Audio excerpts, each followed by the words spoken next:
Hello, Stampers, and welcome to another episode of Make It Monday, right here live on the YouTube channel. Yes, I am going live on YouTube now. No more lives on Facebook.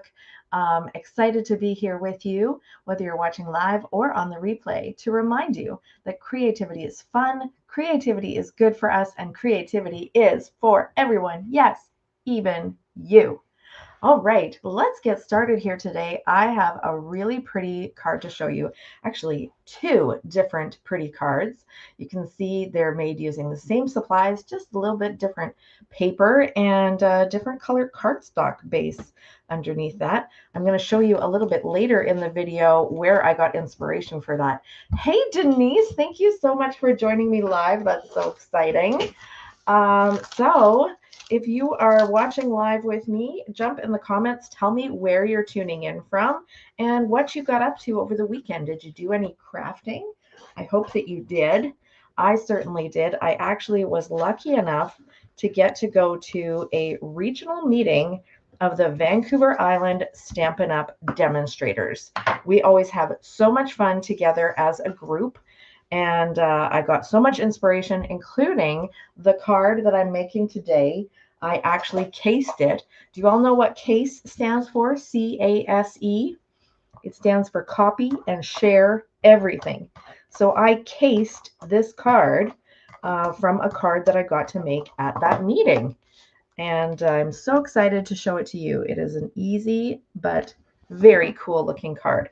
So you're just going to start with your regular card base, cut to 4 1/4 by 11, scored in the usual place, and then cut off from the score line to the outside. You cut off a strip of 1 1/4 inches, and that's it. And then you've made this really cool and really different looking card.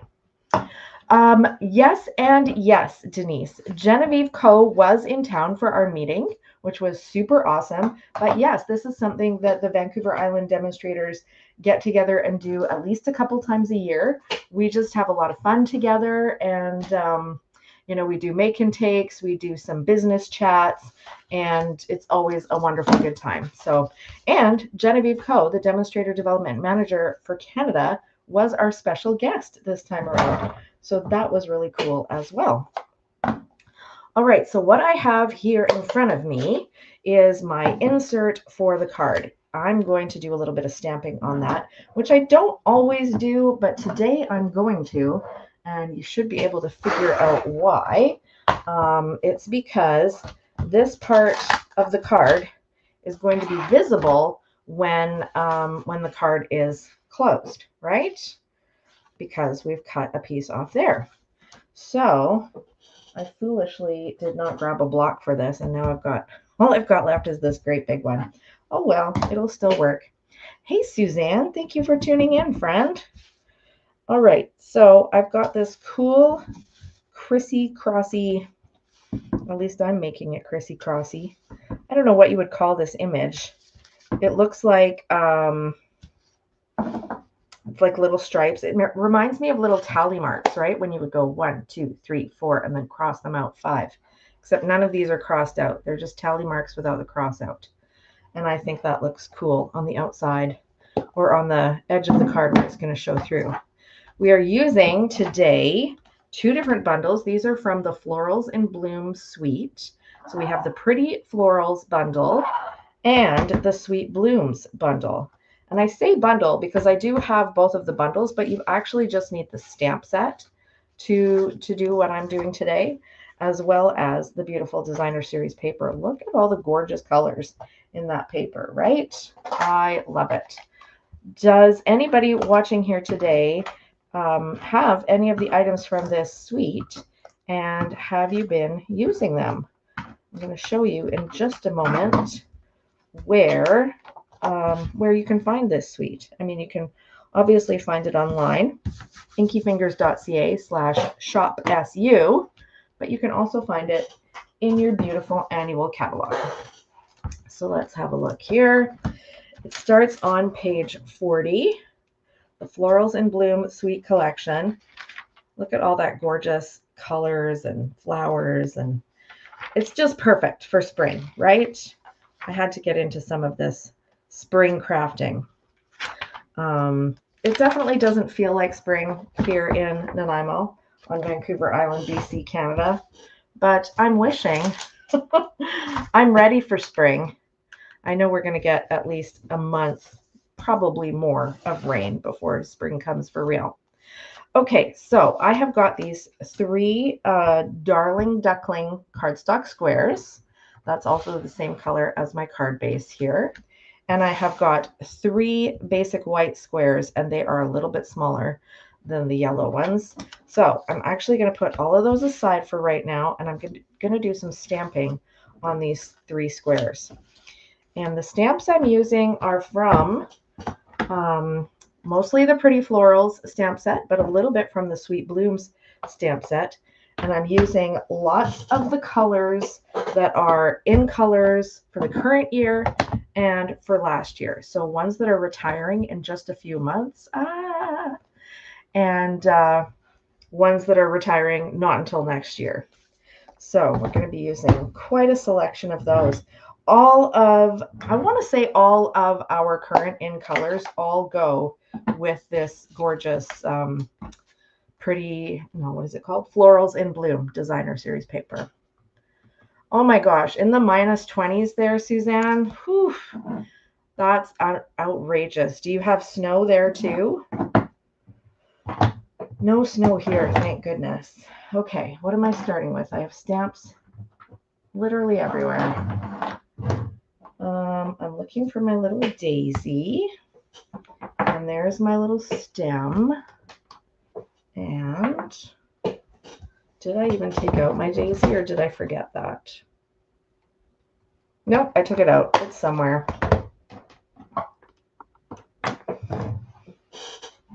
Okay, maybe I'll start with something other than the daisy since I can't find it. Put that aside for now. I'm going to start with this beautiful floral and stem image. And this is from the Sweet Blooms stamp set. I've used this particular stamp before, and I don't know, I just super love it. I'm gonna, oh, the temperature is rude. I like that, Denise. Ugh, the temperature is rude. We should not be expected to tolerate such nonsense, right? Love it. Okay, and then I'm going to bring this in with my strawberry slush. And these 2 stamps are meant to be used together, so you'll be able to see how the flowers line up pretty precisely with the gaps in the stems. I'm going to actually move this. Sorry, I have to move it out of your view a little bit so I can see what I'm doing, but then I'll put it back in your view. Ta-da! Isn't that beautiful? You can make this really cool bouquet in any colors that you like. Okay, so that's 1 of our pieces done. We've got 2 more to go. Our next one, we're going to do Pretty in Pink and Strawberry Slush again. And we're going to use, let's put these aside so they don't get ink on anything. We're going to use this little 2-step stamps. We've got the outline and then the inside of this beautiful flower. I bet one of you flower-minded girls, I want to say like horticulturally inclined people, can tell me what this flower is called and whether it is in fact ever pink. It is on the paper sometimes, for sure. It's pink right on the paper here. So that's what I'm using inspiration from. What do you think this flower is called? I have no idea. I'm no good at flowers whatsoever. When we bought the house that we have now been living in for 11 years, I was very specific that I did not want a garden, and I did not really want much of a yard to take care of, and I got my wish. Barely have a yard at all. Okay, how gorgeous is that? This is the kind of flower I love, the kind of flower that I can stamp, the kind of flower that is not going to die on me. It's not going to drop petals all over the kitchen and make a big mess as I watch it droop and become miserable. That's what I like. Okay. I'm looking around for my daisy. I seriously have no idea where it went.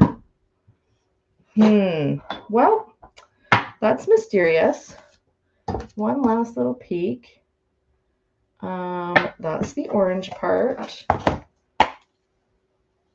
my gosh, it is still in the case. What a goof I am. Okay, this is the stamp I was looking for. Okay, let's get that on a block. We've got 2 of our pieces done now. Now I'm going to stamp a beautiful daisy. Okay, Denise says it's delphinium. Suzanne says it's a hyacinth. Is it possible you're both correct? Is it a delphinium hyacinth? As far as I'm concerned, it could well be. All right, now I'm going to take this little stamp and I'm going to use it with Timid Tiger. Ta-ta-ta. We're going to stamp right on top of our beautiful daisy stamp here. Also, feel free to tell me if this isn't a daisy. I could absolutely be wrong on that. Okay, Denise is voting that it could be a delphinium if it's blue or purple, but because it's pink, it's a hyacinth. Okay. No, hyacinth is small. Okay, I don't know. See, it's up to you. I'm just going to stamp. That's all that matters to me. I don't need to know what it's called. I need to know that it's beautiful, and it is. So even though this stamp obviously has this design here to go up under the flower, I'm going to use it the other way around and just put this little bit of the stem there because I'm stamping it on such a small piece of paper. That's really all I need is kind of the hint of a stem, right? Okay. Do I now have ink pads, stamps, and tiny pieces of paper all over my desk? Yes, I do. That's how you know I've been stamping. Okay, so I've got my 3 beautiful stamped flowers here. Thank goodness. Suzanne says, yes, it is a daisy. At least I got that one right. I've got my 3 beautiful squares of Darling Duckling cardstock. And I'm going to find my adhesive. Here it is. And attach those. Okay, or it could be a cornflower. Okay. I believe you. Do you have a garden, Suzanne? Do you enjoy gardening? I know some people really love gardening. I've never been that type. I've tried. It's just not my thing. But that's okay. Everybody's got different skills, right? Everybody's got different interests and different things that they love to do. Hopefully, this happened to me this very morning. Hopefully, when you are doing your hobbies, whatever they might be, you get so into your hobby that you kind of get into this like trance and you sort of forget that time is passing. And before you know it, you've, well, in my case, cut out like 200 little pieces of paper to make some cards. That is a good feeling, right? When you just lose yourself in what you're doing. It's really fun, I think. Okay, so now what we get to do is figure out how we want these arranged on here. I think I want the pink at the top and the bottom and the yellow in the middle. And, you know, okay, that one's just got to go straight up and down. And I kind of like that these other 2 are going this way and this way, diagonal. So yeah, I like that. Okay, so I'm going to flip them over in exactly the arrangement that they have, the exact orientation that they have. And I'm going to get some dimensionals and just put 2 dimensionals on each one. All right, Suzanne loves gardening. Used to have a veggie garden, herb garden, and flower beds all over. That's amazing. And now you use pots because of your back problems. Well, I'm glad you can still do it. That's pretty great. Okay, I'm going to get my little pokey tool to take these backings off. All right, now I'm going to start with the bottom one And the way I'm orienting this is it's lining up with the bottom of the card front, and it's half onto the card and half off, which is why we only put dimensionals on one side, right? We only want to attach one side. Okay, I've done the bottom. Next, I'm going to do the top. And same thing, it's going to go right to the top of the card, right to the score line. And now that I've got the bottom and the top, then it's pretty easy to line up the middle one and make it even, make it centered. Isn't that pretty? Now I realize this card doesn't have a sentiment, so let's add one. I'm going to stamp this on the center of the card. It says, "You make me smile." Perfect sentiment for all kinds of different occasions, right? Okay, let's put that right there. Ta-da! With our Shy Shamrock ink. Denise lived on an acreage. Oh my gosh, your yard was like a park and people would come for photo shoots. Oh, that's amazing. That sounds like a dream. That would certainly never be my yard. Incredible. Do you miss having that much space, Denise? Okay, I'm going to add some little doodly-dads. Let's put one here and one there. I'm going really random with this. Oh, but I already have a secret C, so I'm not adding another secret C. I'm going to add that one, and I'm going to add a pink one right over here. There we go. So there's my finished card. You make me smile. How about that? Isn't that an easy card? Fantastic. Here's the other version that I made on the Shy Shamrock cardstock. So who out there is going to give this design a try in their craft space sometime this week, or maybe this weekend when you've got some more free time? I hope that you will. I hope you'll take some time to get creative. And if you are looking for tutorials, how-to, inspiration, or of course, paper crafting supplies, you can find all of that on my website, inkyfingers.ca. Don't forget to sign up for my email newsletter while you're there, because that's where you're going to get all the latest offers and news and inspiration and everything else that you need week by week to keep you in your creative happy place. Thank you so much for joining me today. I hope you all have a great week, and I'll see you next time. Bye, friends.